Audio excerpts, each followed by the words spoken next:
Jangan lupa like, comment, and subscribe channel YouTube TVRI Bengkulu dan nyalakan lonceng notifikasinya.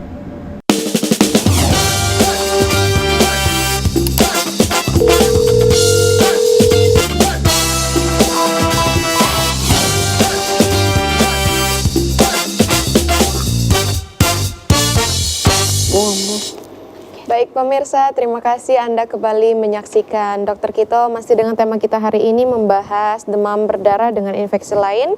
Dan kita langsung saja kembali ke Dokter Eni untuk memaparkan materi. Ya, terima kasih Mbak.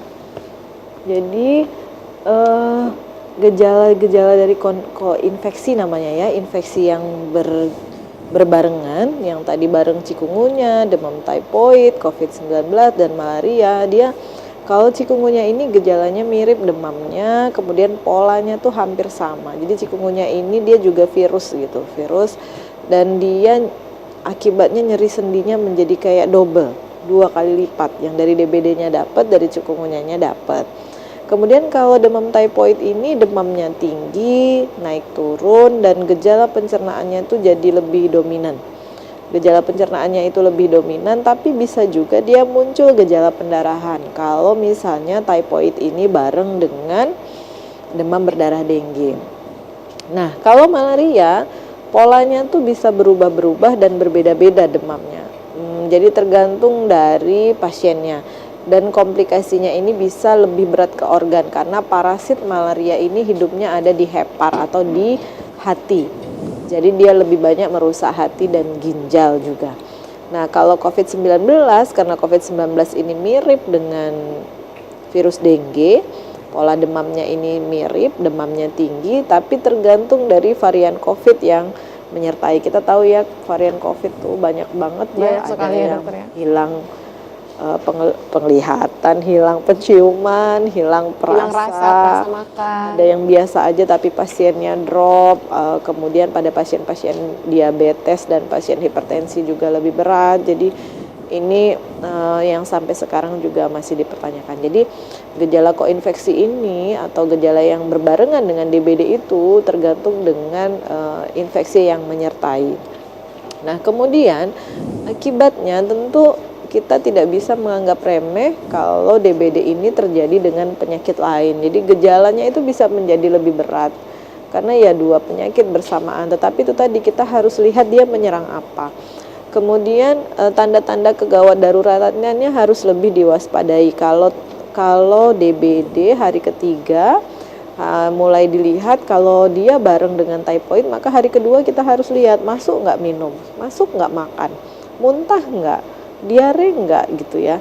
Nah, itu kita harus lebih waspada dibandingkan DBD sendiri. Kalau DBD dengan penyakit lain, kita harus lebih aware bahwa pasien ini akan jatuh pada keadaan yang lebih sulit. Kemudian terapinya sesuai penyebab. Kalau kita sudah lakukan pemeriksaan tambahan seperti pemeriksaan fisik, laboratorium dan seterusnya, maka kita harus sesuaikan itu dengan penyebab yang ada. Misalnya kalau cikungunya tadi, maka kita nanti akan menerapi dengan analgetik yang lebih kuat gitu.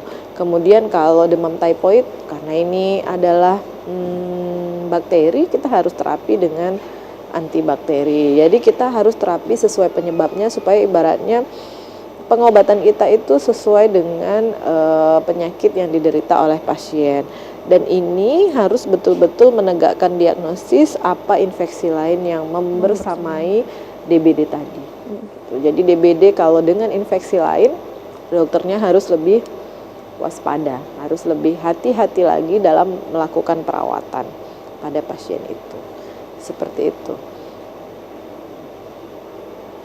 Gejala-gejalanya mirip sekali ya, rata-rata demam. Kalau infeksi itu dia memang dominan di demam,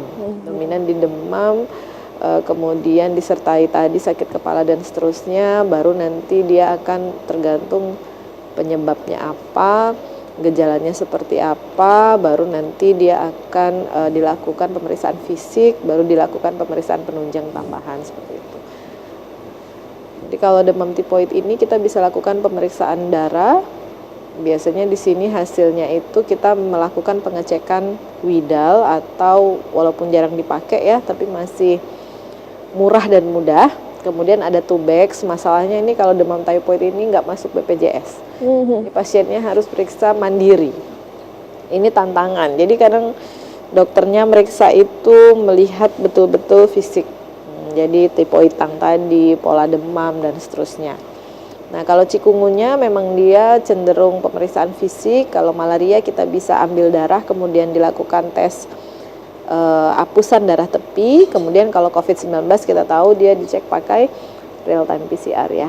Di swab nasofaringnya dicek real time PCR. Sebenarnya cikungunya juga bisa tapi kitnya mahal, jadi ini kayaknya lebih pas untuk dilakukan langsung di terapi aja dari hasil anamnesisnya.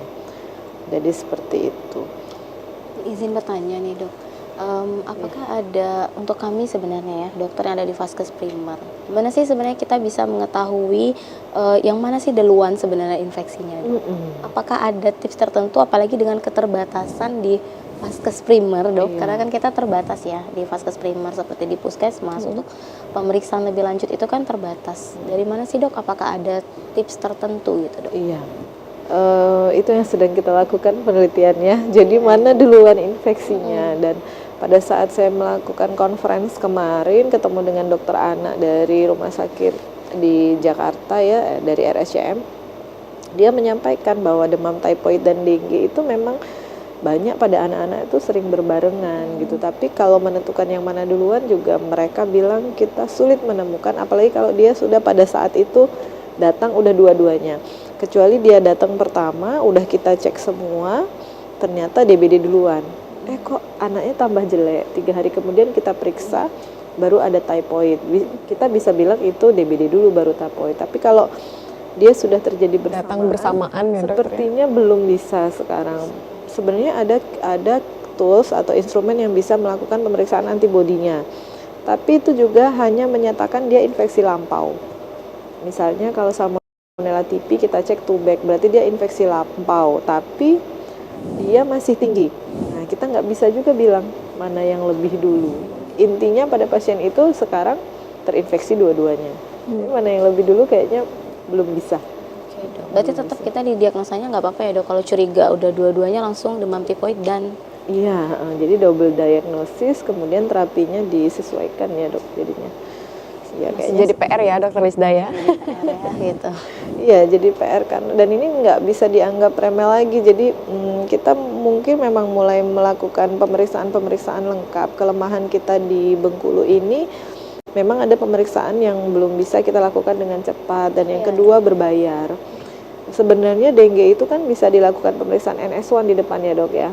Di hari pertama dan kedua, tapi itu tadi kan dia nggak masuk BPJS, berbayar dan cukup lumayan ya, kalau saya nggak salah 200 ribuan. Itu kan berat ya untuk teman-teman yang mungkin tidak mampu untuk melakukan pembayaran itu. Jadi kadang dokter memang observasi saja untuk melihat trombosit jadinya kan, dan akhirnya dia sudah jatuh ke hari ketiga, hari keempat. Karena pemeriksaan NS1 itu hanya bisa dilakukan di hari pertama dan kedua. Setelah itu dia akan negatif baru kita lakukan pemeriksaan lainnya. Baik, kita ke slide selanjutnya, dokter. Oke, kalau ini lebih kepada pencegahan ya, apa sih yang harus dilakukan kan sederhana banget, dan ini pasti teman-teman udah dengar di mana-mana, tapi kita walaupun sederhana tapi sulit dokter. Ya, makanya harus selalu diingatkan. Kita sudah tahu makanan sehat, makanan buah, tapi tetap ngopi terus ya kan. Food ya dokter ya.